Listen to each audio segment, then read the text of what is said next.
So tell me why you wanted to get involved with the show because it's so great. Well, for one, it's got something to do with water. Yeah. So that's usually if it's got something to do with water, I'm in.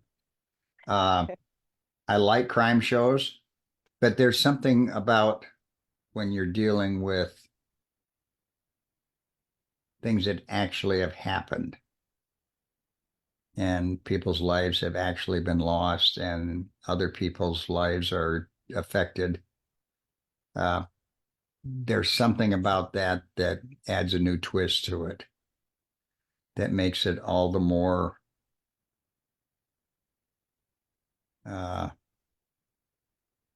more real. What I love about the show is that your expertise kind of helps unravel these secrets and these stories as well. Obviously, for people that haven't seen that, can you kind of tell us how your expertise kind of leads into those stories and how, you explain kind of the technical aspects of things as well while also narrating these stories? Well, there's certain aspects that when a murder's committed on dry land, uh, maybe they're going to drive the body somewhere, dig a hole, and put it in there. Okay. When you're on the water, the most obvious thing is, well, we're going to dump it over the side. But what they fail to realize is, especially if they don't know anything about tides, currents, wind, waves, uh, what necessarily goes over the side and sinks to the bottom doesn't necessarily stay at the bottom.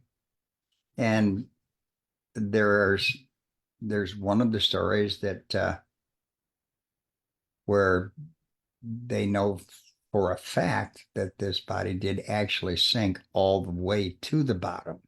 I won't give away how we know that, but if you didn't know about certain aspects of the ocean, you would never figure that out. And there's reasons that uh, bodies don't stay down where they're supposed to or where the perpetrators want them to, but because they don't know about the ocean and they don't know what water can do, uh, it puts them at a disadvantage. And that's where, our dedicated men from the people that serve in the maritime law enforcement agencies have a distinct advantage because they do know. Right. The Coast Guard, when they get involved, the maritime police, uh, the Navy, and they have a thankless job, and Out it of all too often gets extremely gruesome. No, definitely. Out of all the cases, I mean, what kind of captivated you the most? What was maybe the most frightening as somebody who has spent so many years on the water too? Which case really stood out to you? I think the thing that affects me the most is how how do people how do they have that in them? I mean, Right. what makes them go from just being a normal individual to somebody that can, you know, cold-bloodedly murder however many people and not give it another thought. Right. Yeah. They just carry on like, you know, yeah, well, you're down there, will you get me a cup of coffee? And that just boggles my mind. So I don't know what goes on, what transpires in their heads, nor do I care. My primary concern is that they get caught and they deserve what they get and then some. Sometimes I don't think the punishment fits the crime. Definitely. Would you say that did Below Deck prepare you for this show at all, or maybe not at all because it's completely different? Not at all. I mean, there's cameras there. Right. Okay. That's where all similarities end. Oh, and there's water. Right. Other than that, When you're talking about bodies popping up and you're talking about the effect that it has on the relatives and the mothers and the fathers and the sisters and the people that are left behind. You know, below deck, we have to worry about Jill's errand, and because her ice cubes didn't fit, they weren't the right size. You know, That's true. this is this is totally different. Totally different, but like hearing these stories and kind of diving into these cases, does it ever make you rethink like doing charters and things like that? Because obviously these are extreme circumstances. It doesn't happen all the time, but in the back of your mind, does it ever make you rethink it? Sometimes it's inexperience where there's a red flag that an inexperienced captain or inexperienced operator just didn't pick up on. And they ended up paying for it dearly. And that's one of the things that jumped out at me. And then just the perpetrators themselves, their lack of maritime knowledge of wind, waves, and current and tides and et cetera, et cetera. The list goes on forever. That often proves to be their undoing, which is a good thing for law enforcement. Right. Obviously, these are extreme circumstances, but have you ever feared for your life while on the water? Obviously not being murdered, but was there any like extreme, weather conditions or things like that where you kind of maybe thought, oh no, this is not going to go well? Yeah, there was one crossing that I did between Hispaniola and Puerto Rico, and it's area of water called the Mona Passage. And I have never ever seen the Mona Passage where it was calm. It's always just nasty. You just try to pick the least nasty day to try and get across. And we were in a slow moving boat. God, maybe we were making 6 knots, 7 knots, which is really slow. And the thunderstorm came up out of nowhere, and it just seemed to sit right over top of us. And the waves were so large that you had to look straight up to see the sky. Because if you looked to the right or to the left or forward, all you saw was water, walls of water. And you're out there and you're thinking, whew, maybe this isn't going to end the way I think it is. And then you do the best that you can. You do everything that you know how to do. You call on all of your experience and then hope you make it out the other side. And you did, thank God. But that is Yes, scary. we did. That is some very scary. That was the scariest I'd ever been. Yeah, it sounds like it. I mean, if you have to look up to see the sky, like to see over the waves, like I couldn't imagine. Yeah. It's extremely difficult. What is it? Can you compare this to Below Deck, or do you enjoy doing this more? Obviously, like we said, it's totally different, and you're kind of taking on a different role. But how would this kind of stack up? I don't want to say I enjoy doing it more. It presents a different type of challenge. And I think we're dealing with a different type of viewer.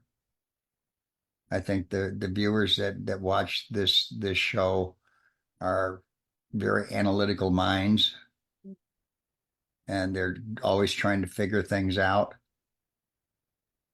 And I think they'll really enjoy what we've got in store for them for this season. Definitely. And I love your podcast as well. It's so fantastic. Thank you so much. Would you ever go back to like your early episodes of Below Deck and do like a rewatch commentary type of thing on the podcast? Have you thought about that at all? I used to write a blog on the early episodes of Below Deck. Mm-hmm. And just like everything else I do, it was pretty straightforward and to the point. And I didn't I didn't make a lot of friends, shall we say. But, I don't know. I just always thought if you can't handle it, you need to find another line of work or something. That is true. Well, we always appreciate your to the point responses and but I like I said, I love your podcast. I love listening to what your takes on everything. What Bravo show are you kind of obsessing over right now?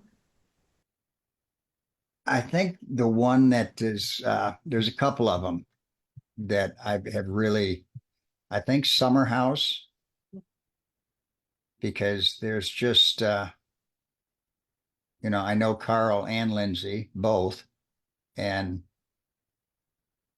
it, it's just like, wow, it's like, didn't see that one coming. How so? Because I know that, Carl's been getting a lot of, kind of flack on social media about how he handled certain things over the summer as somebody that has known him very well, and was in talks to maybe even officiate the wedding. What is it like watching that kind of unravel? Uncomfortable, Yeah. difficult to watch. It's kind of like you you kind of see what's coming because you know the ending, and then to watch it play out, just like, I don't know, makes me antsy. I don't know how to explain it. I Like a train wreck. I just can't look away. Have you And spoken to Carl recently? no, I haven't. I haven't. Haven't. No. He's been pretty busy. Another one that I've been keeping track of, a good friend of mine, Pat Altshull with Southern Charm. Yes, I love Southern Charm. I always try to see how the boys are going to behave this year. Did they always meet your expectations? They they never cease to amaze me. And then I thought it was extremely hilarious when when one of Pat's dogs uh, got violated by Craig, little Craig, Fred. and Pat insisted that little Craig step up to the plate and do the honorable thing. Right. That was right. I forgot about that. That was a good I one. I just love that so much. And Shep looked at him like, are you serious? Yeah. No, And that was a and good Pat one. goes, I'm very serious. Craig just didn't know what to do. That was Or Shep didn't know what to do. Craig knew what to do. Little Craig already knew what to do. He did his thing. yeah, no, he did his thing. I love that. Circling back to Summer House, are you now, as somebody that's been married for over 50 years, I mean, is it almost a blessing in disguise that the two of them didn't kind of make it down the aisle, knowing that they've had, a lot of issues to work out before that? Yeah, I just from watching the show, you could see, I thought there was red flags all over the place. I just didn't see that even if they did get married, I didn't think it had legs. Just my own personal opinion. Hopefully, they're both happy and finding Well, their that's way. that's what you want for both people, is for both people to be happy. That's why you marry the individual that you're marrying, is so that you can be happy. Yeah, no, that is true. And when you have that many speed bumps before the wedding even takes place, it's like, whoa, maybe this isn't quite the thing we should do here. Like I So said, you've been married for almost 50 years. What advice do you give newlyweds? put your spouse or your partner first, always, no matter what it costs you. You're not there in the relationship for you. If I make Marianne happy, then I'm happy. my deal's done. I'm content Mhm. as long as she's happy. And I wake up in the morning thinking, what can I do to put a smile on her face? Happy And wife, happy life. that's how we start the day. I love that so much. Were you happy to see that Captain Sandy got married? Yeah, I was wondering what the holdup was there because they'd been there, you know, on the cusp for a while. Mhm.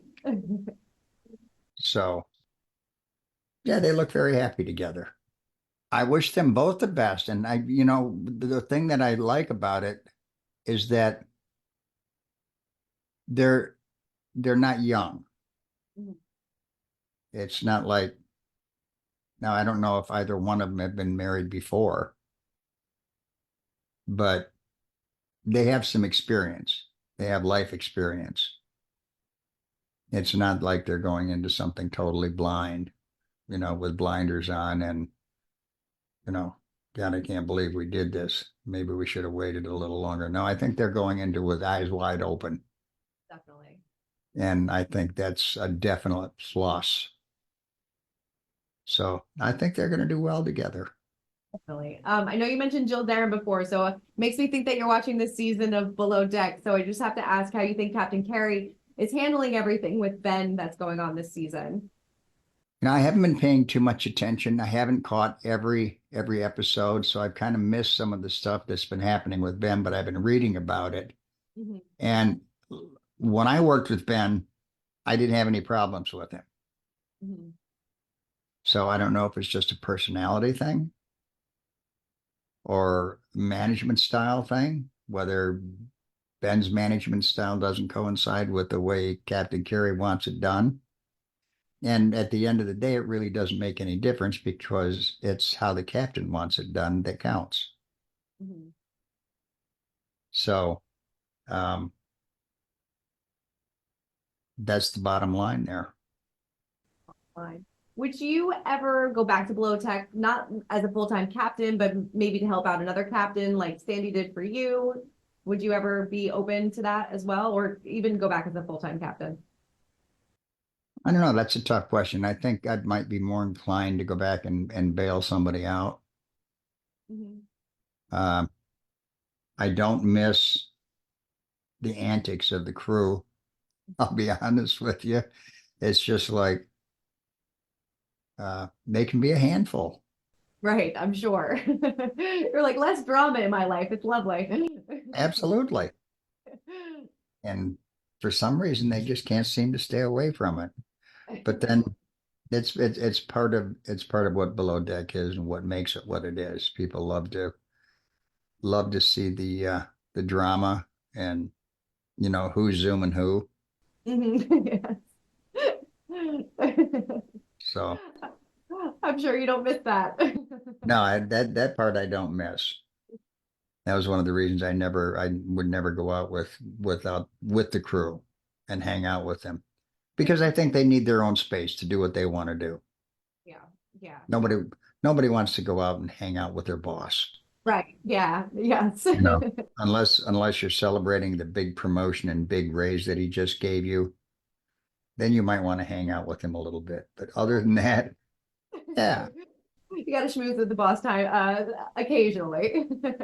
there has to be a spot, and that's why I would never eat with the crew in the crew mess because I thought that they have to have a spot where if they want to call the captain an asshole, they've got a spot they can do that, They got a and safe they don't space. and they don't have to worry about it. Mhm. Love So it. I yeah, love it. they need their space like everybody else. Like everybody else. Yeah, definitely. Yep. Well, Captain Lee, it is always a pleasure catching up with you. I am so excited for everybody to see this show. It is definitely a must watch. It's really, really I fascinating can't and fantastic. I am just chomping at the bit. I can't wait to see this thing get off the ground because I think it's gonna do very, very well. And I'm very proud of it.